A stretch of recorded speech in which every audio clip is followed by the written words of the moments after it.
செல்வம் பெருவழியாக விளங்குகின்ற திருமகளை திருவிளங்களை எழுந்தருள் செய்வித்து வழிபாடு தொடங்கி நடத்துகின்றது. ஓம் தூண்டு சுடரனை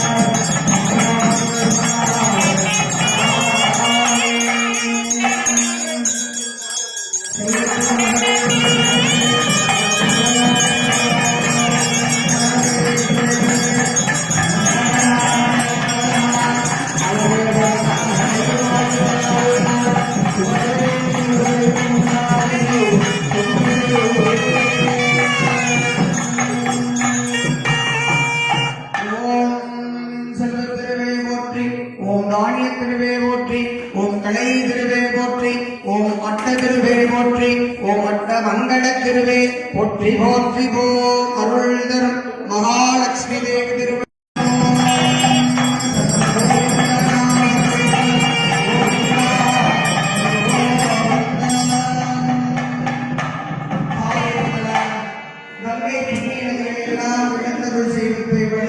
வழிபாட்டிற்குரிய உபகரணங்கள் வழிபாட்டில் கலந்து கொள்ளக்கூடிய ஆன்மாக்கள் யாவையும் தூய்மைப்படுத்தக்கூடிய வருடகவானுடைய வழிபாடு ஏவிடர்கின்றேன் இப்பிறவி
இதான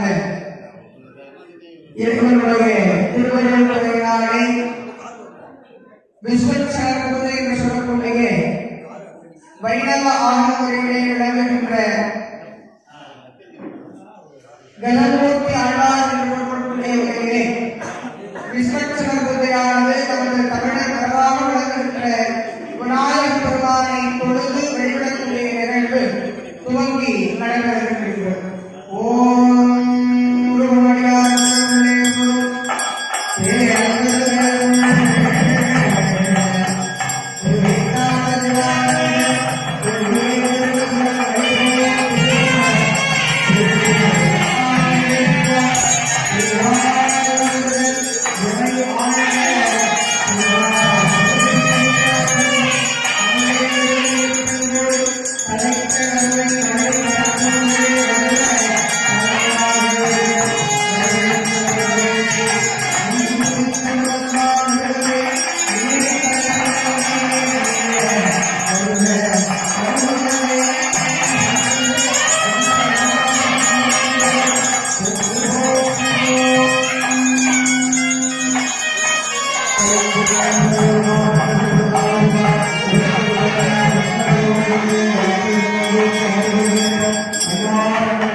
இதிலே இறைவன் பஞ்ச கிருதங்களையும் 5 தொழில்களையும் 5 இறைவனுக்காக தெய்வங்களை படைக்கின்றார். சிவபெருமான் இந்த 5ஐயும் செய்து படைக்கின்றதை பிரம்மனுக்கும் இந்த உலக உயிர்கள் எல்லாத்தையும் படைக்கக்கூடியவர் யார் அப்படின்னா பிரம்மனுடைய அவதாரமாக காக்கின்ற தெய்வமாக மகாவிஷ்ணு, தொடர்ந்து அழித்தல் என்று சொல்லக்கூடியதை மகாருத்ரன், சிவமே ருத்ரமாக, அருளல் என்று சொல்லக்கூடியதை சதாசிவமூர்த்தமாக இறைவன் அருள்கின்றார். இதையெல்லாம் ஒடுக்கி மறைக்கின்ற தொழிலை மாகேஸ்வர மூர்த்தமாக சிவபெருமான் செய்கிறார். அப்ப சிவபெருமானுடைய 5 சக்திகளாக இவற்றை இயக்குகின்றார்கள். சரி, இப்ப நம்ம வழிபாடு செய்யணுமே. இந்த வழிபாடு யாருக்காக அப்படின்னா படைக்கும் பொருளை செய்கின்ற இறைவன் பிரம்மன். இப்ப நம்ம எல்லாரும் இருக்கோம். ஏன்னா கல்வி என்று சொல்லக்கூடிய பெரும் செல்வம் கற்றோருக்கு கற்றோருக்கு சென்ற இடங்கள்லாம் சிறப்பு. ஏன் அப்படின்னா கல்வியினால் என்ன கிடைக்கும் அப்படின்னா உயர்வு கிடைக்கும். அந்த கல்வி நாம் சிறப்பாக கற்றோமையானால் நம் வாழ்க்கை எப்படி இருக்குங்க? மிக சிறப்பாக அமையும். அதற்கு என்ன வேணும் அப்படின்னா 2 விஷயம் ரொம்ப முக்கியம். ஒரு குழந்தைக்கு, ஒரு கல்வி கற்கக்கூடிய ஒரு குழந்தைக்கு 2 விஷயம் ரொம்ப முக்கியம். ஒன்று என்னங்க? குருவருள் வேணும். குருநாதருடைய அருள் இல்லைன்னா எவ்வளோ கல்வி அந்த குழந்தை கற்றாலே என்னதான் பயன் இல்லாமல் போயிடும். குருநாதரை படித்து குருநாதருடைய அருள் கண்டிப்பா வேணும். அடுத்து குருவருள் இருந்தா, குருவருள் கிடைச்சிருச்சுன்னா அடுத்து என்ன கிடைச்சிடும்? திருவருள் தானா கிடைக்கும். குருவருள் கிடைச்சிருச்சுன்னா திருவருள், இறைவன் கொடுக்கக்கூடிய திருவருள் தானாக கிடைக்கும். அதனாலதான் சொன்னாங்க உலகத்துல 3 பேரை எப்பயுமே மறக்க கூடாது. அந்த 3 பேரும் உங்களுக்கு தெரியும். யாரா இருக்க? மாதா, பிதா, குருவும் தெய்வம். இவங்க 3 பேர் தான் நம்ம தெய்வமா வழிபடக்கூடியவங்க. வேற யாரையும் சொல்ல முடியாது. மாதா, பிதா, குருவும் தெய்வம். ஏன்னா நம் வாழ்நாளில் பிறந்து நம்ம எப்படி இருக்கணும் அப்படிங்கிறத தாய் நல்வழிப்படுத்துவோம். அதை ஒழுக்கத்துடன் நம்ம வழிநடத்துறோமா அப்படின்னு தந்தை கூட்டிட்டு போவார். அடுத்து இவங்க 2 பேருக்கு சம்பந்தமே இல்லாம ஒருத்தர் வாழ்க்கையில ஒருத்தர் உள்ளவராருன்னா யாருதான்? குருநாதர் மட்டும்தான். அப்படி குருநாதருடைய அருள் நமக்கு கிடைக்கணும். ஒன்று. இப்ப இந்த கல்வி ஏன்னா எல்லாருக்கும் ஒரு தெய்வம் உண்டு இல்லையா? படைத்தல், காத்தல், அழித்தல் எல்லாருக்கும். அப்படி காக்கின்ற தெய்வமாக விளங்குகின்றவர் யாரு அப்படின்னா விஷ்ணு பகவான். மகாவிஷ்ணுடைய ஒரு அவதாரம் யாருங்க? ஹயகிரீவர். இவருடைய வரலாறு எல்லாருக்கும் தெரியும் நினைக்கிறோம். நம்ம கல்வி அப்படின்னா யாரை நம்ம சொல்லுவோம் தெய்வமா?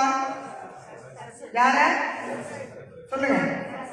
சரஸ்வதி. கலையினுடைய தெய்வமாக கலைவாணியை தானே சொல்லுவோம். கலைவாணிக்கு ஒரு குருநாதர் வேணும்ல. இப்ப எல்லாருக்கும் ஒரு குருநாதர் உண்டு. இப்ப கலைவாணி அம்மா அவங்க தெய்வமாக இருந்தாலும் அவங்களுக்கு ஒரு குருநாதர் கண்டிப்பா இருக்கணும். அப்படி ஒரு குருநாதரானவர் யாருதான்? மகாவிஷ்ணுடைய அவதாரமாக விளங்கக்கூடியவர். இவருடைய புராணம் உங்களுக்கு அடுத்த ஒரு விளக்கத்தோட சொல்லுவோம். அதாவது நம்ம கலைகளுக்கு அதிபதியாக விளங்குகின்ற கலைவாணிக்கு ஒரு குருநாதராக இருந்தவர் யார் அப்படின்னா நமது ஹயகிரீவ பெருமான். மகாவிஷ்ணுடைய அவதாரமாக விளங்கக்கூடிய இவர் தான். அப்ப நம்ம யாருக்கு முறையிடுறோம்? டீச்சர் இல்ல, ஹெட்மாஸ்டர் நம்ம பேசிட்டு இருக்கோம். ஏன்னா ஆசிரியர் நமக்கு சொல்லிக் கொடுப்பாரு, ஹெட்மாஸ்டர் என்ன பண்ணுவாரு? அப்ப நம்ம யார் இருக்கிறோம்? இப்ப ஹெட்மாஸ்டரோட பார்வையில் இருக்கோம் அப்படின்னு நினைச்சிருக்கோம். பெற்றோருக்கு ஒன்னே ஒன்றுதான் வேணும். என்ன சொல்லுவாங்க? நான் படிக்கல, என் குழந்தை என்ன பண்ணு. அதுதான் பெற்றோர் ஆசைப்படுறது எனக்கு தெரியாது. எல்லா பெற்றோருக்கும் முதல்ல சொல்றது தான் நான் சம்பாதிக்க யோசிச்சு பண்றாங்க. ஏன் நான் படிக்கல, என் குழந்தை நல்லா படிக்கணும். அதான் சொல்லுவாங்க. குழந்தை செல்வம் தான் இருக்கிறதுலேயே பெரிய செல்வம்.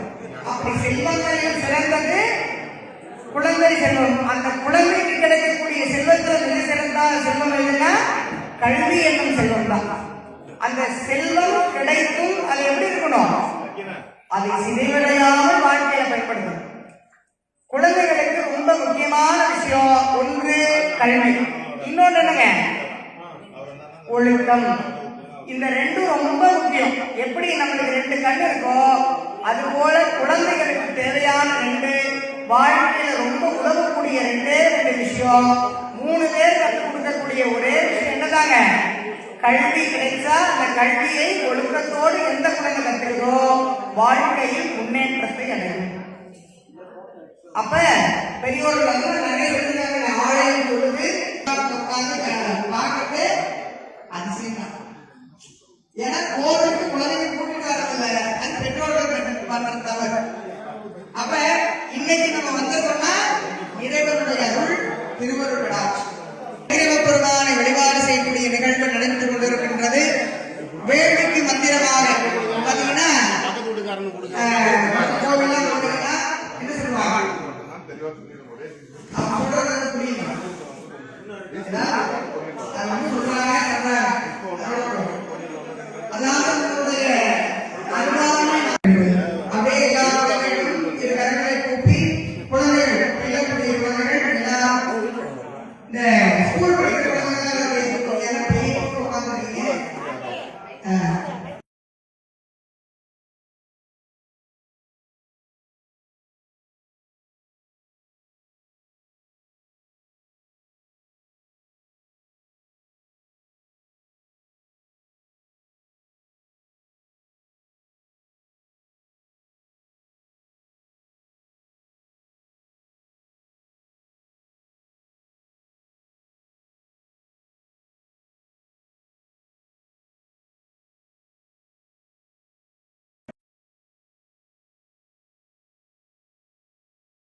ஒளிவடிவான இறைவனே, நீக்கமர நிறைந்தருளும் ஞானத்தின் திருவுருவாகிய வடிவமே, எங்களுடைய வாழ்வில் பெரும் செல்வமால் கல்வியகம் திருவருளை பதித்தருளும் குருவருளே, ஞான வடிவான அஸ்வாரூட மூர்த்தமே, கயத்தீவ பெருமானே, தங்களுடைய அருளால் நாங்கள் கற்கின்ற கல்வியும் எங்களது குழந்தைகள் கற்கின்ற கல்வியும் ஒரு காலமும் சிறைவடையாமல் காத்து அருளுகின்ற ஞான பொருளே, குருவாக முன்னின்று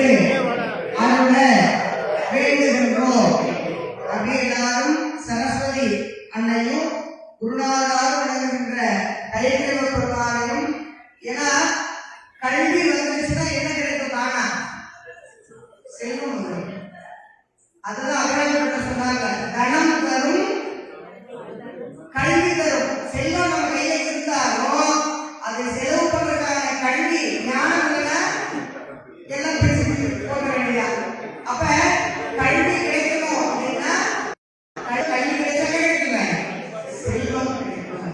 அப்ப அந்த கல்வியோடு செல்வம் உங்களுக்கு வந்து சேரணுங்கிறதுக்காக தான் கைதிகள் யார் கிடைக்க வச்சிருக்காங்க, யாருக்கா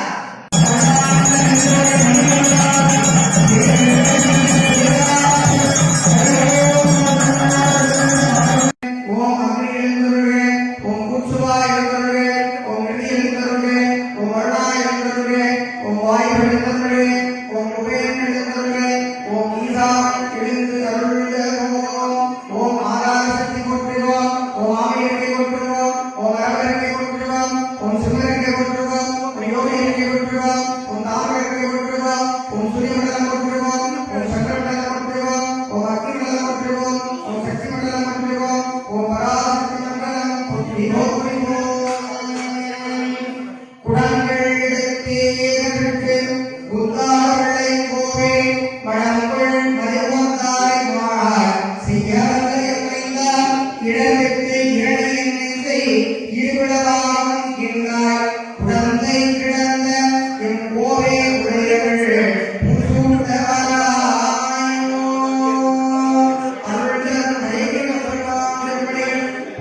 ஒரு மனமலையே கடமுடைந்து வெள்ளை கூடுகிறார் நான் நகரம் நான்கு வரையே நமோ நாராயணா என்று பாடுமனமுடைய வந்தரே பந்து பிரதாந்து கூறுதுமே அன்னங்குலத்துக்கு அதிபதியாகி அசுரர் ராமதரை விண்ண குலத்தை எடுத்து அடைந்த இட்டீது தனக்கு துண்டகுலத்தின் உள்ளிருந்து அடிப்பது ஆயிரம் ஆமர்களே பண்டை குலத்தை தவிர்த்து கொள்ளாது கூறுதுமே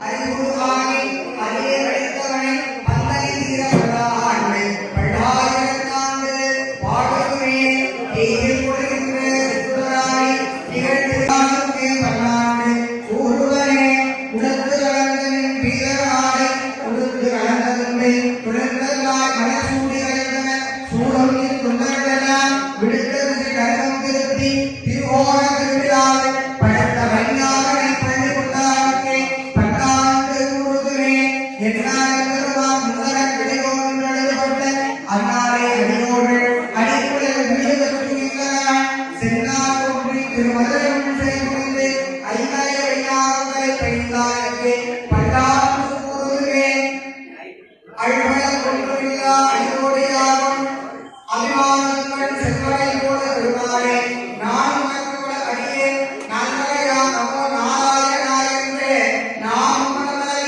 பல்வகையாலும் பவித்திரனே உனை பல்லாண்டு கூறுமே பல்லாண்டு பவித்திரனை பரவேற்றியே சாரணம் ஆண்டானை வெள்ளிருப்போர் வெற்றியுடன் பெருமையவள் நல்லாண்டியின் கவில் குறைப்பார் நமோ நாராயணா என்று பல்லாண்டு பரமாத்மனை சூழ்நிலையை திரு பல்லாண்டே பல்லாண்டும் பரமாத்மனை சூழ்நிலையை பல்லாண்டே சங்க கோவிந்த நாம கீர்த்தனம் கோவிந்தா அது கோவிந்தா எதிராய் என்னை ஆழ்வாய் என்று அல்லாவோ அம்மன்றி வாய்ப்பு அழிந்தது இந்திரத்துக்கு அழிந்தான் நம்பி அனுவா சுக்ரீவா அந்தகனே நலனே கும்பகர்ணம் கண்டு போனா புராணி முகமே ஞாழம் ஆளுங்கள் கோமான் எங்கள் ராவணருக்கு காரணமாகிருந்தா கண்டது கழுவுகள் போல் நீலத்தாள் கண்கனை கூறவே மனங்கள் நாளுவா உலகால் மாறு காவலை உணர்ந்து உண்மையாளர் உட்படவாதிகளால் கணங்கள் உண்ணவாடியார்ந்த காவலிடத்திலேயோ உணங்கள் பாடியாக இருந்தோம் உணவை வெற்றி தந்தோம் ஆனந்தோம் தமக்கு வந்தாலே இன்று நங்கள் எங்களால் எங்களுடன் நாவர்கள் இன்று வாங்கிய கண்களால் எவையால் கொண்டாலே இன்று போல் ஆகவே சூடமை கூடமே கல்வி முன்னீர் வாங்கி தந்தை காய்மணத்திலே அல்லல் செய்தார்கள் கோமான் என்பான் எம்மை அமர்கிறது வெள்ளைகளால் அன்பினோன்னால் வெங்கதிரோடு செல்வார் கொள்ள வேண்டா ஆகின்றோம் சுடமையுடனே மாற்றம் ஆவதிலேயே மம்மின் அறைக்குள்ளே சிற்றமங்கே தீரவெட்டி சேவமன்றேதாய் அனுமனைவாக என்று குற்றமன்னாரால் ஆடி உடமை கூறவே அவராணி பாய்ப்புறவில் தேரோடு தரப்பெல்லாம் புகழென்ற வெண்ணின்றியான் தன் தகர்க்குள்ளானே தமிழநாடு மீது அயோத்தி காவலன் புகழை உணர்ந்தால் ஆடி உடனே உடனே சந்தமலர்குழலாய் தான் வந்து ஓடிக்கரையே வந்து தன் உடைக்கிற தன்னை வாங்கின் வாயமடைத்து நந்தனகற்றி நம்பி தன் உகந்து உண்ணும் அமுதே எந்த பெருமானை உண்டாய் என் நம்பி உன்னை காணவே மனம்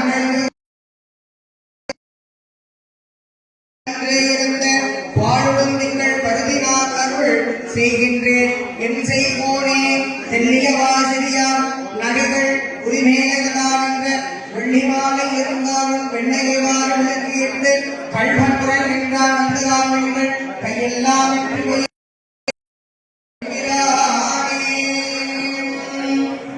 திருவருளே பொருளாதார மழ்புறையில் பிறந்து அன்றே பெருந்த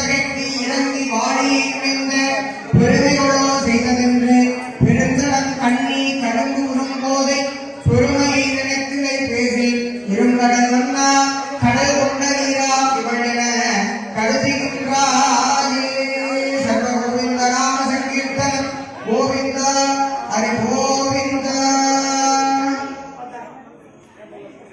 திருமங்கை ஆழ்வாருடைய திருவடி சரணங்களை எல்லாம் வணங்கி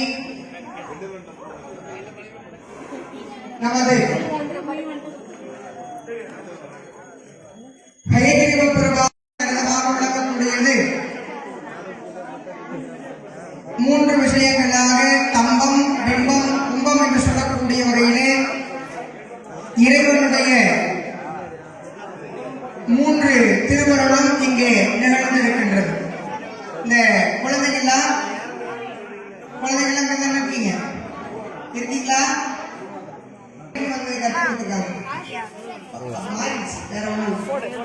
போட்டீங்களா? ஓம் போட்டீங்களா? கீழே உங்களுடைய பேர்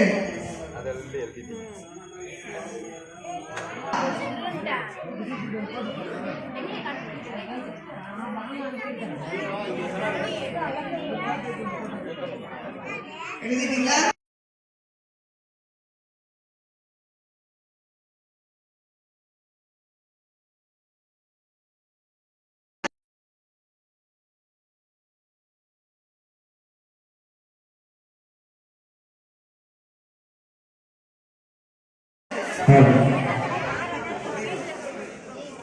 வெரி குட். பரவாயில்ல. ஓம்லாம் தெரியுது குழந்தைங்களுக்கு.